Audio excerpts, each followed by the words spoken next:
This morning, Georgia leaders continue to react to the president's airstrikes on Iran. In a televised address Saturday night, President Trump described the move as a, quote, military success, but not everyone is voicing that same applause and opinion. 11 Alive 7 Haynock joining us from the state capitol.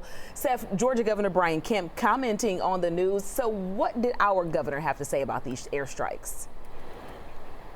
Well, Aisha, Governor Kemp posting on his X account in support of President Trump's decision to send those airstrikes to Iran's that area in that post, Governor Kemp posting on his X account saying, quote, America can never allow Iran to obtain nuclear weapon. Kemp goes on to thank President Trump for conducting what he also calls, quote, a successful operation. Georgia Attorney General Chris Carr sharing the same viewpoint on his X account, calling the strike a clear message. But some Georgia Democratic leaders are speaking against the president's move, like Representative Nikema Williams calling the action unconstitutional, and also Georgia Democratic Senator John Ossoff calling for a full briefing of this situation.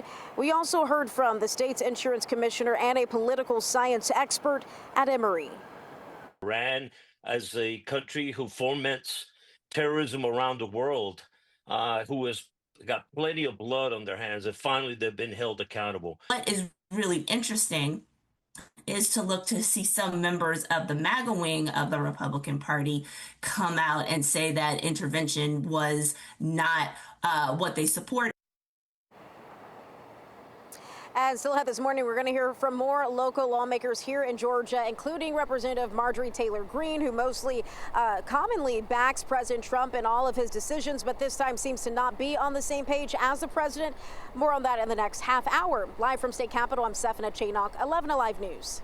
All right, Seth, thank you. That one says a lot for those two not to be on the same page.